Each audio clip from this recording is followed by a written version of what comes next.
Orang Arab pernah mengatakan birrul walidain ad-din wad-dain, berbakti kepada orang tua, agama dan utang. Fal awwal ya'khuduka ilal jannah, karena dia agama maka dia akan membawa kita ke surga. Wad-dain, dan yang kedua utang, itu akan dibayar oleh anak kita nanti. Hari ini kita melihat begitu ramai orang yang tidak berbakti kepada kedua orang tuanya, hampir dipastikan anak mereka tidak akan berbakti kepada mereka. Assalamualaikum warahmatullahi wabarakatuh. Banyak sekali pertanyaan jamaah, Ustadz kasih kami channel untuk kajian anak-anak muda. Di antara anak muda berasal dari Aceh, luar biasa, channelnya Maulizul Akbar Nak. Tonton, subscribe, like, share, komen. Assalamualaikum warahmatullahi wabarakatuh.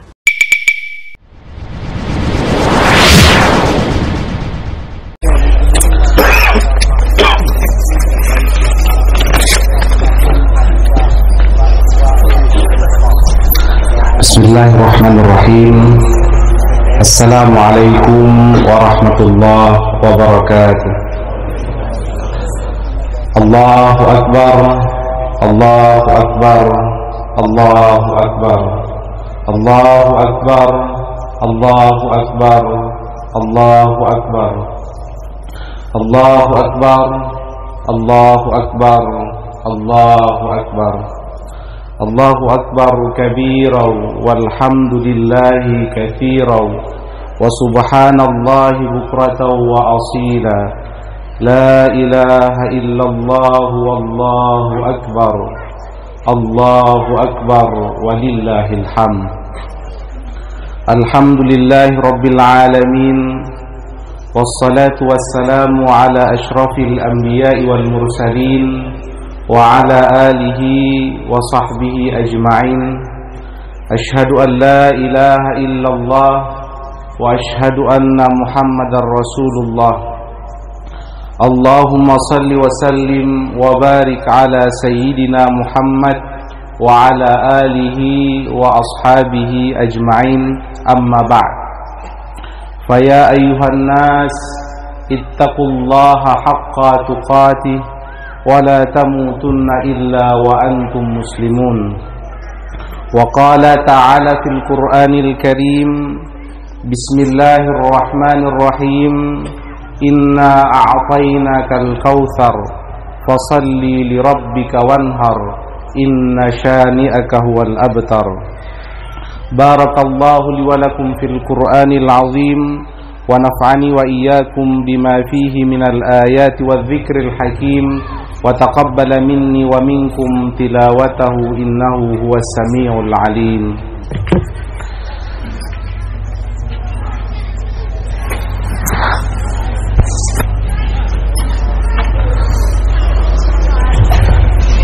Allahu Akbar, Allahu Akbar, Allahu Akbar, Allahu Akbar, Allahu Akbar, Allahu Akbar, Allahu Akbar, Allahu Akbar kabiran walhamdulillahi katsiran wa subhanallahi bukratan wa asila. La ilaha illallah wallahu akbar. Allahu akbar walillahil hamd. Alhamdulillahi rabbil alamin, wassalatu wassalamu ala asyrafil anbiya'i wal mursalin wa ala alihi wa ashabihi ajma'in. Ashhadu an la ilaha illallah wa ashhadu anna Muhammadan abduhu wa rasuluh. Allahumma salli wa sallim wa barik ala sayyidina Muhammad wa ala alihi wa ashabihi ajma'in, amma ba'd. Faya ayyuhan nas ittaqullaha haqqa tuqatih wa la tamutunna illa wa antum muslimun. Wa qala ta'ala fil Qur'anil Karim, Bismillahirrahmanirrahim, Innallaha wa malaikatahu yusalluna 'alan nabi ya ayyuhalladzina amanu sallu 'alaihi wa sallimu taslima. Allahumma ighfir lil muslimina wal muslimat wal mu'minina wal mu'minat al ahya'i minhum wal amwat birahmatika ya arhamar rahimin. Rabbana atina fid dunya hasanah wa fil akhirati hasanah wa qina adzabannar. Walhamdulillahi rabbil alamin. Segala puji dan syukur marilah sama-sama kita panjatkan kehadirat Allah Subhanahu wa taala atas limpahan rahmat dan karunia-Nya kepada kita, sehingga kita dapat hadir di lapangan yang mulia ini. Tanpa ada nikmat Allah Subhanahu wa taala, mungkin atau dipastikan kita tidak akan mampu hadir di sini. Betapa banyak daripada saudara-saudara kita atau orang yang kita kenali, bahkan orang terdekat kita, tidak mampu atau sudah tidak berkesempatan untuk melaksanakan ibadah di pagi yang berbahagia ini.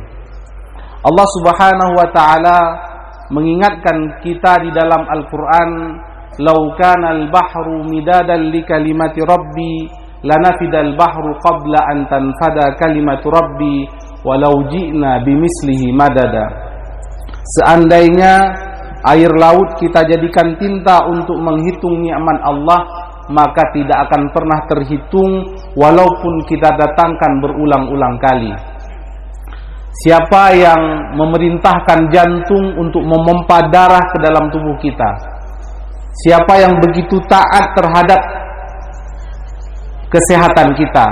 Tentu saja itu karena perintah Allah Subhanahu wa taala, dan itu nikmat daripada Allah Subhanahu wa taala. Imam Al-Ghazali pernah menyampaikan, dia di samping nikmat, dia juga harus dipertanggungjawabkan nanti di hari akhirat. Kemana nikmat-nikmat Allah Subhanahu wa taala berikan kepada kita, kita gunakan.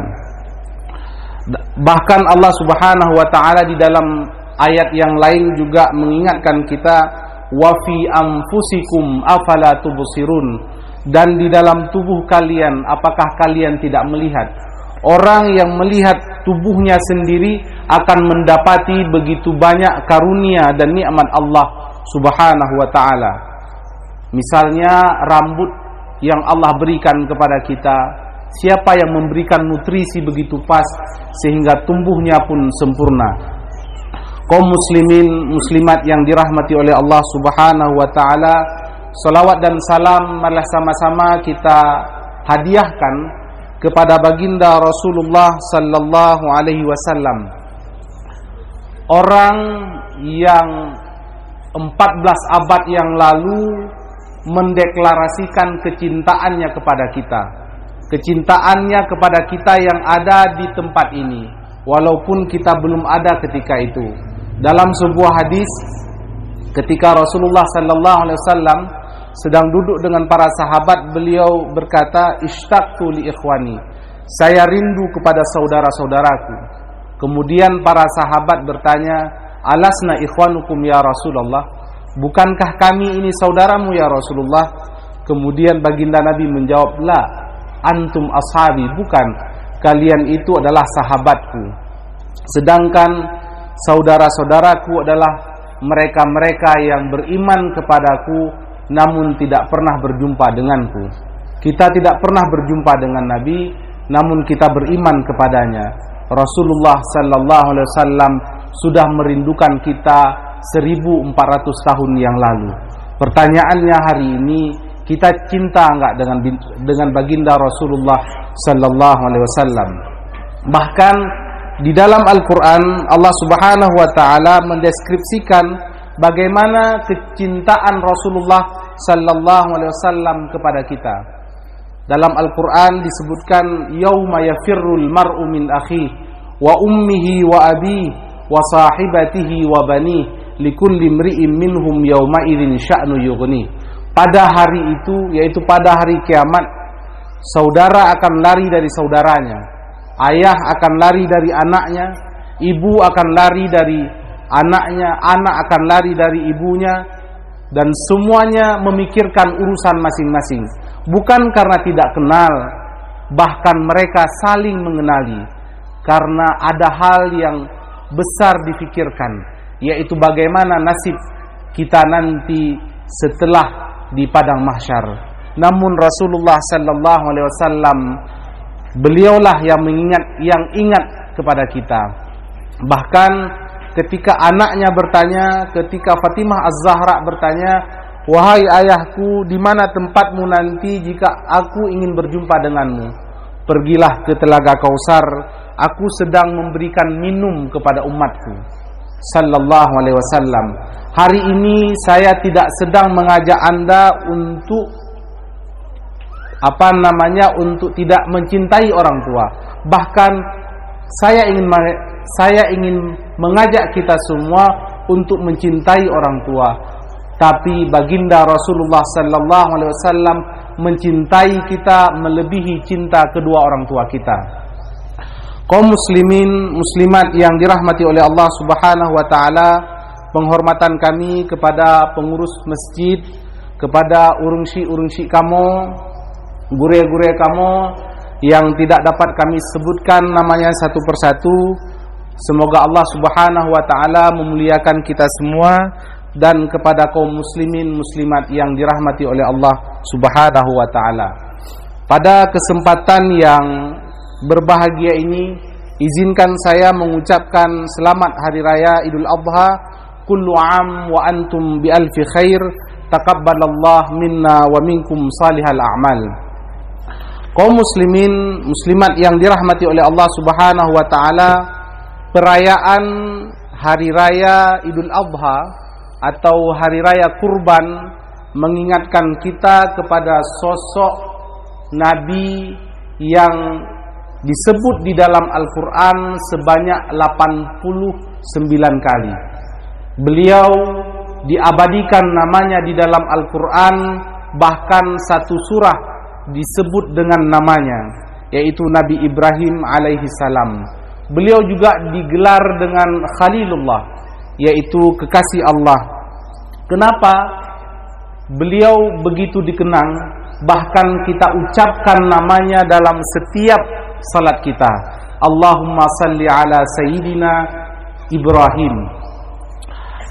Kaum muslimin muslimat yang dirahmati oleh Allah Subhanahu wa taala, Nabi Ibrahim adalah di antara nabi yang banyak mendapatkan ujian. Dan tentu saja sebagaimana hadis daripada Rasulullah sallallahu alaihi wasallam, "Idza ahabballahu qauman ibtalahum." Ketika Allah Subhanahu wa taala mencintai sebuah kaum atau seseorang, maka Allah akan menguji kaum tersebut atau orang tersebut. Hari ini mungkin kita akan membahas atau saya akan menyampaikan ujian-ujian yang dilalui oleh Nabi Ibrahim dan apa pelajaran-pelajaran yang dapat kita ambil daripada setiap ujian tersebut. Kaum muslimin muslimat yang dirahmati oleh Allah Subhanahu wa taala, ujian pertama yang dihadapi atau dilalui oleh Nabi Ibrahim adalah diusir oleh ayahnya. Beliau berkata kepada ayahnya, "Inni araka wa qaumaka fi dhalalim mubin." Wahai ayahku, aku melihat dirimu dan kaummu dalam kesesatan. Kemudian ayahnya menjawab, "Qala araghibun anta an alihati ya Ibrahim, la illam tantahi la arjumannaka wahjurni maliya." Apakah engkau tidak suka kepada Tuhan kami, wahai Ibrahim? Apabila engkau tidak berhenti, maka aku akan menghukummu, aku akan merajam dirimu, atau pergilah, tinggalkan aku. Ini ujian yang luar biasa. Kita membayangkan bagaimana jika kita diusir oleh orang tua kita. Namun yang dibalas oleh Nabi Ibrahim bukan dengan usiran, bukan dengan keburukan. Beliau mengatakan, "Qala salamun alaik, sa'astaghfiru laka rabbi innahu kana bi hafiyya."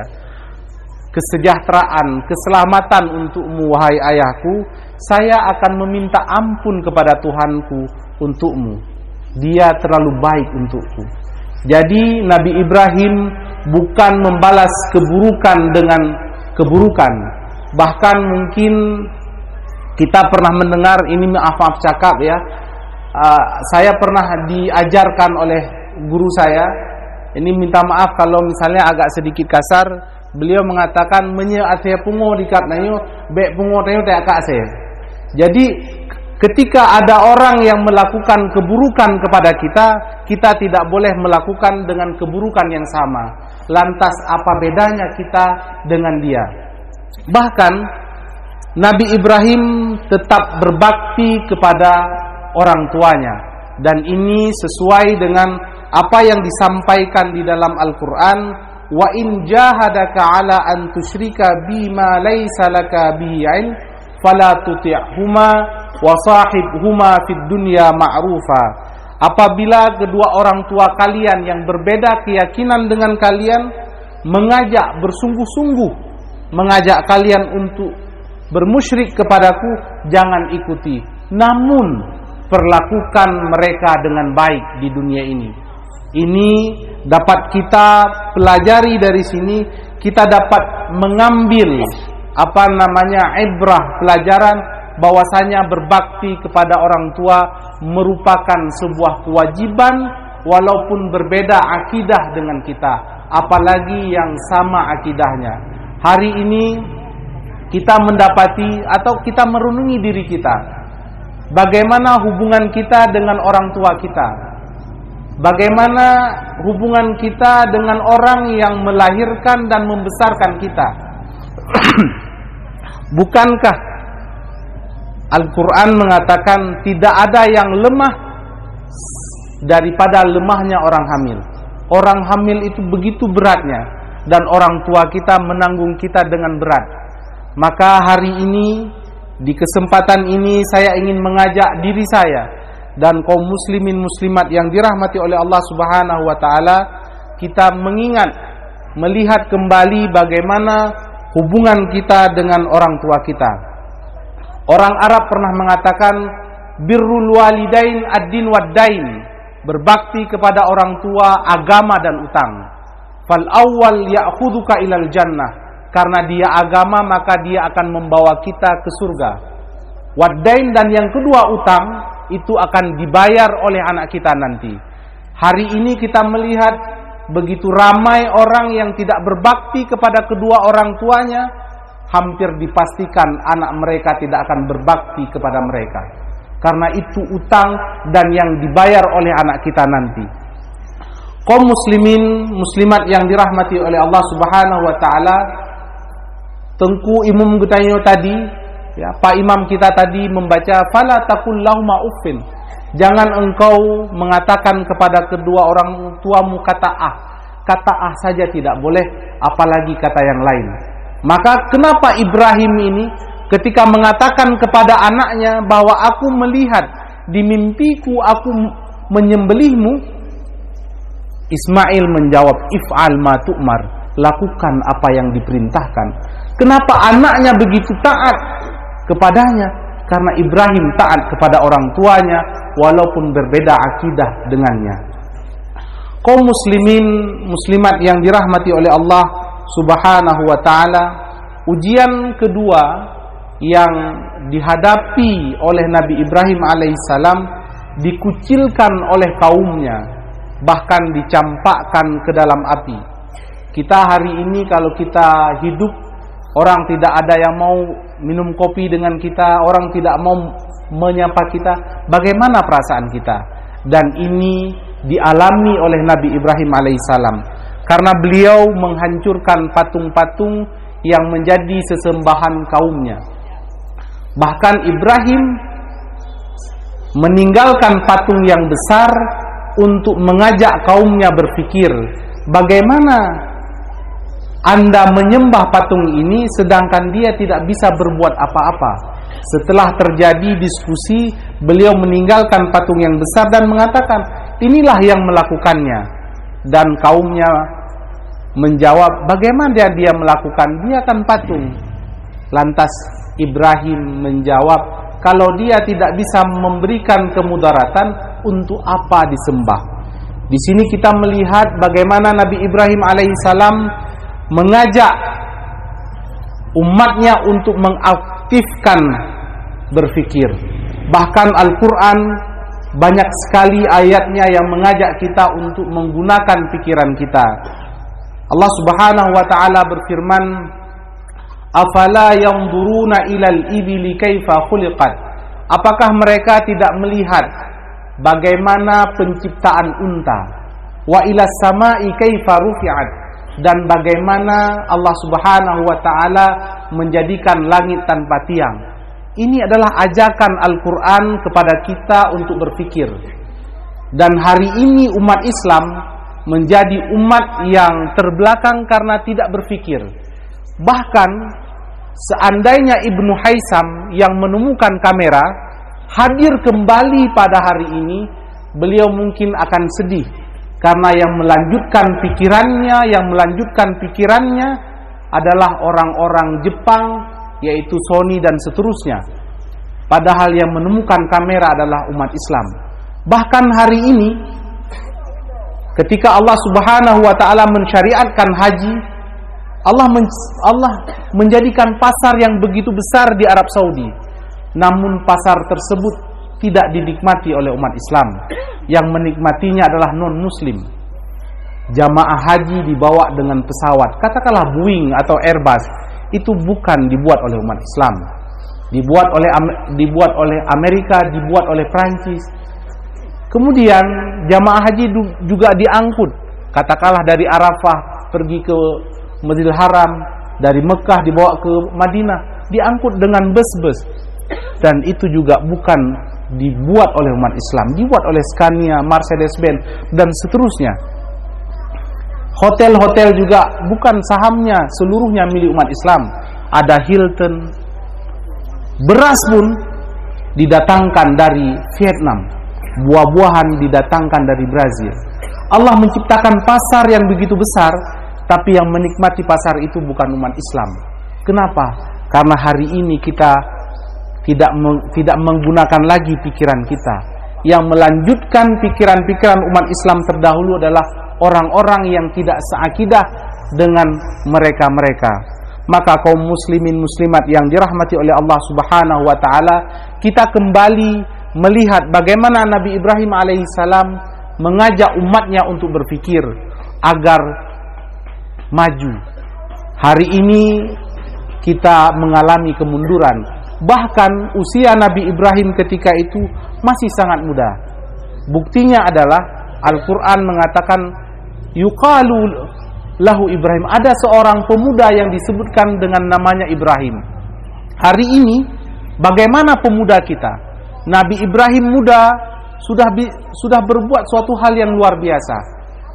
Bahkan Alexander the Great di umur 31 tahun sudah menguasai dunia. Mu'az bin Jabal, sahabat Rasulullah sallallahu alaihi wasallam, diutus oleh baginda Nabi ke Yaman, umurnya ada yang mengatakan 21, ada yang mengatakan 22 tahun. Umurnya masih belia, sudah menjadi duta besar. Hari ini pemuda Islam kemana? Apakah kita disibukkan dengan hal-hal yang tidak bermanfaat? Apakah disibukkan dengan chip dan seterusnya? Maka ini harus menjadi perhatian kita kembali. Orang Arab pernah mengatakan, laita syababa ya'udu yawman. Alangkah indahnya kalau masa muda kembali walaupun satu hari. Karena masa muda adalah masa yang badan masih sehat, tenaga masih kuat, dan semangat juga masih membara. Kaum muslimin muslimat yang dirahmati oleh Allah Subhanahu wa taala, ujian yang ketiga yang dihadapi oleh Nabi Ibrahim adalah kerinduan terhadap lahirnya buah hati. 86 tahun Nabi Ibrahim menanti lahirnya anak. Tapi beliau tidak putus asa dan selalu berdoa kepada Allah Subhanahu wa taala agar dikaruniai anak. Dan doanya adalah Rabbi habli minas salihin. Ya Allah, berikan aku anak yang saleh. Ini mungkin dapat kita terapkan di dalam kehidupan kita. Bagaimana ketika kita berdoa, kita bukan hanya berdoa untuk dapat anak, tapi kita berdoa agar diberikan anak yang saleh, karena mereka adalah yang akan meneruskan perjuangan kita nantinya. Dan yang dapat kita ambil pelajaran dari dari kerinduan Nabi Ibrahim terhadap anak ini adalah beliau tidak berputus asa kepada Allah Subhanahu wa taala. 86 tahun bukan waktu yang singkat. Terus berdoa, bermunajat kepada Allah Subhanahu wa taala. Bukankah Al-Qur'an mengingatkan kita, wa idza sa'alaka 'ibadi 'anni fa inni qarib. Wahai Muhammad, jika hambaku bertanya kepadaku, katakanlah aku dekat. Ujibu da'watad da'i. Saya akan menjawab setiap pertanyaan mereka. Namun hari ini kita mengatakan, ya Allah, pakeun doa alun hana nekabulkan. Pakeun permintaan alun tidak pernah diterima. Di dalam hadis yang lain, mungkin hadis ini bisa kita dapatkan di kitab Arba'in Nawawi, Nabi mengatakan ada seorang yang berdoa kepada Allah dengan keadaan yang lusuh, dan beliau sedang bermusafir, mengangkat tangannya ke langit, mengatakan, ya Rab, ya Rab, wahai Tuhanku, wahai Tuhanku. Namun doanya tidak diterima karena apa yang dia makan, apa yang dia minum, dan apa yang dia pakai dari yang haram. Hari ini kita melihat, apakah kita masih memakan, meminum, atau berpakaian yang haram, sehingga Allah Subhanahu wa ta'ala menolak doa-doa kita. Jangan sampai dikatakan ini ayat ini kita tidak bisa percaya karena doanya tidak dikabulkan. Padahal ada hal-hal yang masih kita pakai, masih kita minum dan makan dari yang haram. Kaum muslimin, muslimat yang dirahmati oleh Allah Subhanahu wa taala, ujian keempat yang dapat kita sampaikan di waktu yang singkat ini adalah berpisah dengan anaknya. Tadi beliau menanti anak 86 tahun, kemudian diperintahkan oleh Allah Subhanahu wa taala untuk berpisah dengan anaknya. Disuruh bawa ke Mekah atau ke Bakkah, nama lain dari Mekah. Al-Quran mengatakan wadi ghairi dzi zar'in, di tempat yang tidak ada tanda-tanda kehidupan. Bahkan Siti Hajar bertanya kepada Nabi Ibrahim, "A'allahu amaraka bihadza?" Wahai Ibrahim, apakah Allah yang menyuruhmu membawa kami ke sini? Ibrahim diam. Ditanya kedua kalinya, Ibrahim pun diam.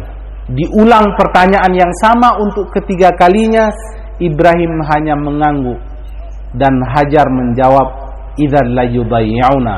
Kalau memang itu perintah Allah, Allah tidak akan menyia-nyiakan kami.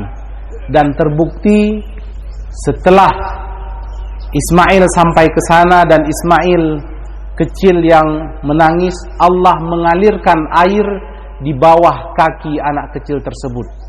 Pelajaran yang dapat kita ambil di sini adalah bahwasanya segala sesuatu itu perlu ada usahanya, maka Allah akan mendatangkan pertolongannya. Dan Nabi Ibrahim alaihissalam rela karena perintah Allah Subhanahu wa taala menghantarkan anaknya ke tempat yang tidak ada tanda-tanda kehidupan. Hari ini kita mungkin agak takut dengan anak kita. Kalau kita kirim ke dayah, kita kirim ke pesantren, bagaimana nanti? Bagaimana dia hidup? Bagaimana dia makan? Kita khawatir dengan itu. Bukankah kita belajar dari Nabi Ibrahim yang membuat anaknya mandiri? Hari ini ada hal yang menyedihkan kita. Karena kita jauh dengan pesantren, jauh dengan dayah, kita mungkin beberapa waktu yang lalu membaca berita 500 lebih bacalek di Aceh yang enggak lolos baca Al-Quran. Apa yang terjadi dengan negeri ini? Bukankah negeri ini adalah negeri pertama menerima Al-Quran dan menyampaikan Al-Quran kepada negeri-negeri lain? Bukankah Islam pertama datang ke Samudra Pasai dan mengajarkan orang-orang di Semenanjung Malaya, di Mindanao, Filipina, di Sumatera dan seterusnya.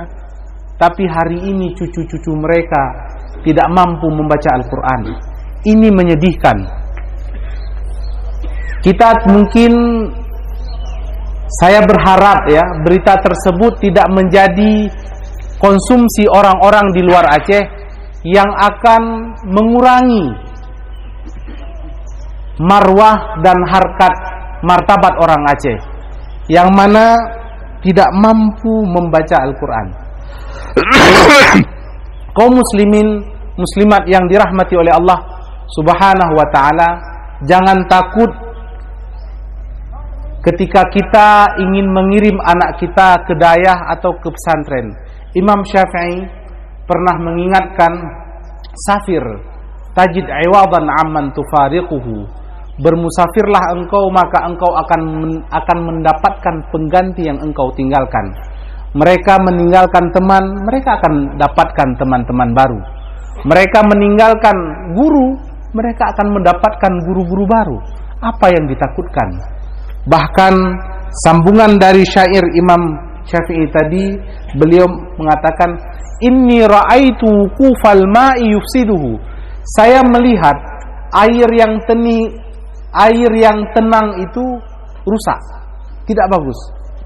Fa illam yajri lam yatib. Kalau dia tidak mengalir, maka air itu tidak bisa dipakai. Air itu jernih apabila dia mengalir. Begitulah manusia ini.